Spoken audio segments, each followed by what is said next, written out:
اعوذ باللہ من الشیطان الرجیم بسم اللہ الرحمن الرحیم۔ دواخانہ حکیم اجمل خان کی طرف سے حکیم حافظ محمد عبداللہ حاضر خدمت ہے۔ چلتے ہیں ہم اپنی ویڈیو کی طرف۔ آج ہم جس موضوع پہ بات کریں گے وہ ہے پیٹ میں پانی کا پڑنا، اسائٹیز استسقاء۔ میڈیکل زبان میں اس کو اسائٹیز کہتے ہیں اور عرف عام میں پیٹ میں پانی کا پڑنا، اور طب یونانی میں اس کو استسقاء کہتے ہیں۔ یہ تینوں نام ایک ہی بیماری کے ہیں۔ اس کے اندر پیٹ جو ہے وہ کافی پھولا ہوا نظر آتا ہے، ڈھول کی طرح سے بڑا سارا پیٹ، اس کے اندر واضح طور پہ ایسے لگتا ہے جیسے پانی بھرا ہوا ہو۔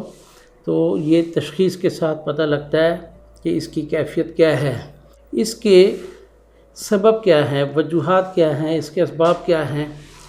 تو اس سلسلے میں ہم آپ سے بات کرتے ہیں کہ اس کے اسباب کیا ہوتے ہیں۔ سب سے پہلے استسقاء۔ ہم استسقاء سے شروع کرتے ہیں۔ تو استسقاء جو ہے یہ اس کے 3 اقسام میں اس کو تقسیم کرتے ہیں: استسقاء لاحمی، زکی اور استسقاء طبلی۔ استسقاء لاحمی جو ہے اس کے اندر جو گوشت ہے اس کے اندر پانی کا پڑ جانا، اس کو نرم گوشت کے اندر پانی پڑ جانا، اس کا پھول جانا، یہ استسقاء لاحمی کہلاتا ہے۔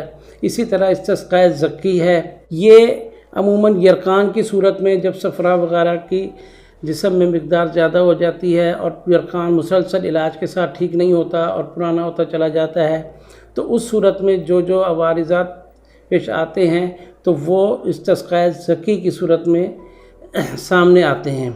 اس کے ساتھ ساتھ استسقاء طبلی ہوتا ہے۔ استسقاء طبلی جو ہے اس کے اندر پیٹ جو ہے اس کے اندر پانی بھر جاتا ہے اور پیٹ جو ہے کافی پھول جاتا ہے۔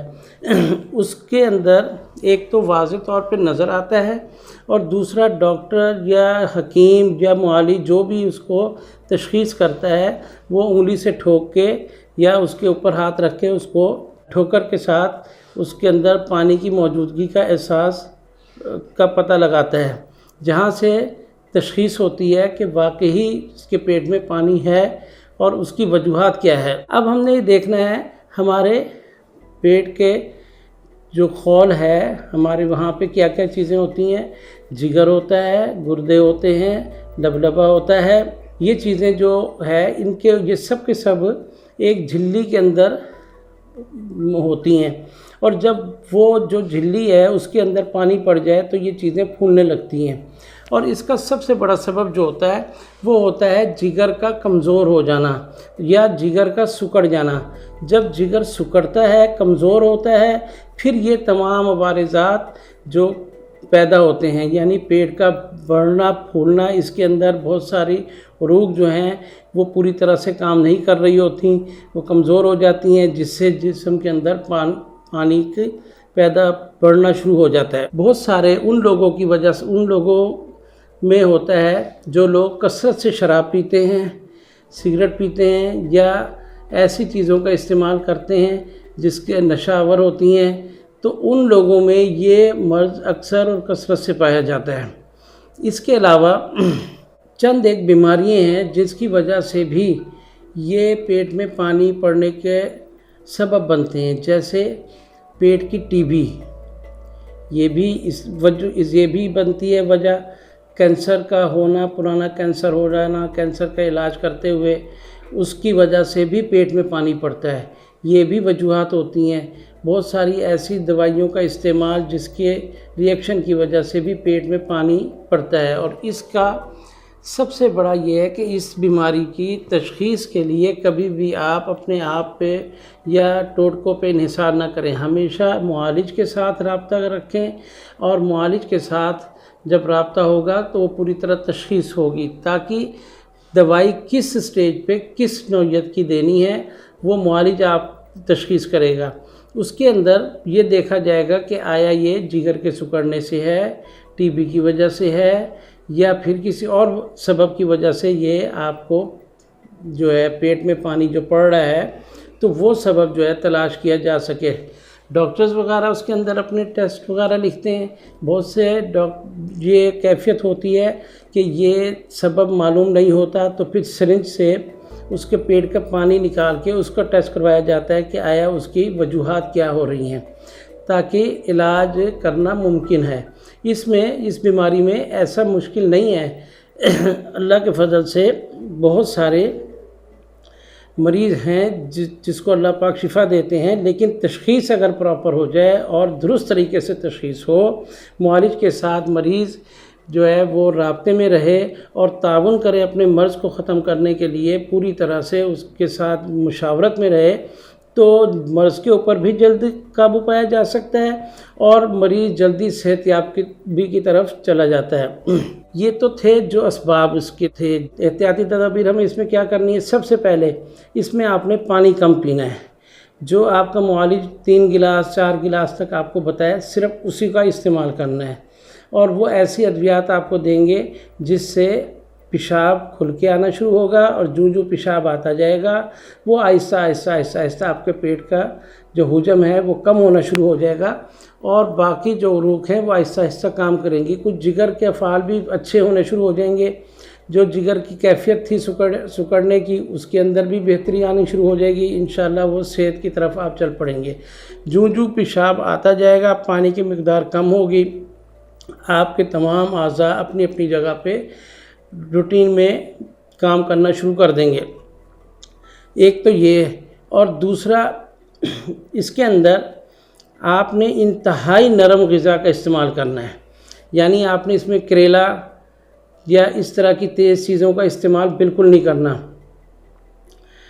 یہاں پہ آپ نے کدو کا استعمال کرنا ہے، ٹینڈے وغیرہ ہو گئے، یعنی وہ کھانے کی چیزیں جو زیادہ تر گرم نہ ہوں اور سخت نہ ہو، ثقیل نہ ہو، دیر سے ہضم ہونے والی نہ ہو۔ انتہائی نرم غذا لینی ہے جو خود بخود آسانی کے ساتھ معدہ جو ہے وہ ہضم کر سکے، اور آپ کے جسم کے اندر خون کی افزائش ہو سکے اور جسم میں طاقت پیدا ہونا شروع ہو جائے۔ تو ایسی غذا کا استعمال جو آپ کو معالج جو ہے اس وقت بتائے، وہ غذا آپ نے استعمال کرنی ہے۔ یہ ہو گئی غذا کی طرف۔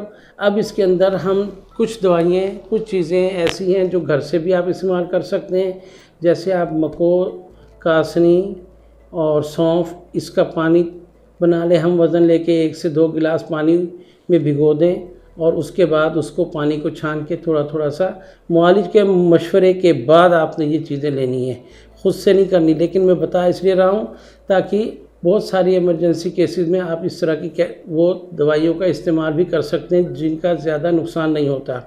اس کے علاوہ دواخانہ اجمل خان کی معجون دبید الورد ہے، ارکمکو ہے، اور اس طرح کی چیزیں ہیں جو جگر میں کام کر رہی ہوتی ہیں۔ قرص افسنتین ہے، اس کا استعمال بھی بہت اچھا ہے۔ تو یہ تمام چیزیں جو ہے وہ معالج کے مشورے کے بعد آپ اس کا استعمال کر سکتے ہیں، تو انشاءاللہ اس سے کافی بہتری آئے گی۔ اب یہ دواخانے کی جو پروڈکٹ میں نے آپ کو چند بتائی ہیں وہ ہے، کچھ گھر سے چیزیں بتائی۔ اب اس کے علاوہ آپ اونٹنی کا دودھ استعمال کر سکتے ہیں۔ اس کے اندر اونٹنی کے دودھ کا اچھا وہ ہے، کافی فائدہ مند رہتا ہے۔ معالج کے مشورے کے ساتھ دن میں 3-4 مرتبہ تھوڑا تھوڑا کر کے پیئے، اس سے کافی فائدہ ہوتا ہے۔ تو بہت دفعہ یہ ہوتا ہے مریض کو پینے میں مشکل ہوتی ہے، لیکن وہ جب آپ مشاورت کریں گے معالج سے، وہ آپ کو ترتیب بتا دے گا اس کے استعمال کی، آپ انشاءاللہ اس سے کریں گے، اس سے بھی کافی بہتری آئے گی۔ اس کے ساتھ ساتھ آپ مریض کو ہمیشہ کوشش کریں کہ اچھے ماحول میں اس کو رکھیں، یعنی جس جگہ پہ مریض آرام کر رہا ہو وہاں پہ ٹمپریچر کا خاص خیال رکھیں، زیادہ گرمی نہ ہو، بہت زیادہ سردی نہ ہو، اور اس کے لباس کا اور اس کے جو ہے کھانے پینے کا، اس کا غذا کا ٹائم ٹیبل جو بھی ڈیسائیڈ ہو، وہ ٹائم ٹو ٹائم اس کو کھانے کو دیں، اور ہر طرح سے اس کو اچھی ماحول میں اس کو رکھیں تاکہ مریض جلد از جلد صحت یابی کی طرف گامزن ہو۔ اس کے علاوہ یہ تو تدابیر اور اس طرح سے تھی، یہاں تک تو اللہ کا شکر ہے آپ کو یہ ویڈیو سے معلومات ملی ہوں گی۔ اس کے اندر یہ بتانے کا مقصد صرف یہ ہوتا ہے مرض کی آپ خود بھی تشخیص کر سکتے ہیں، اور پھر جس وقت جب آپ معالج کے پاس جاتے ہیں وہاں اس کے ساتھ بغیر ہچکچاہٹ کے اپنا مرض کو پوری طرح سے بیان کر سکتے ہیں، تاکہ آپ اچھی تشخیص سے جتنا جلدی علاج ممکن ہو سکے وہ آپ کروائیں۔ اس کے لیے علاج کے لیے دواخانہ کی مجبل خانے حکماء کی جو ٹیم جو مطب کے اوپر بیٹھے ہوئے ہیں حکماء، ان سے رابطے کے لیے آپ یہاں پہ اگر تو بہت اچھا ہوگا کہ مریض خود بخود آئے اور اپنی تشخیص کروائے، کیونکہ اس میں ٹیلی فون پہ یا تصویروں کے اوپر وہ کیفیات وہ علامات پوری طرح سے نہ تو ظاہر ہوتی ہیں، یہ تو نظر آتا ہے کہ پیٹ پھولا ہوا نظر آ رہا ہے، یا اس کے اندر اس کی باقی علامات جو ہے جو ڈسکس کر کے پتہ لگتی ہے کہ اس کی وجوہات اندر کیا ہے، تو وہ تشخیص کرنے میں زیادہ بہتر یہ ہوگا کہ آپ خود جو ہے تشریف لائیں اور آ کے اپنے مرض کے بارے میں جو ہے وہ تشخیص کروائیں۔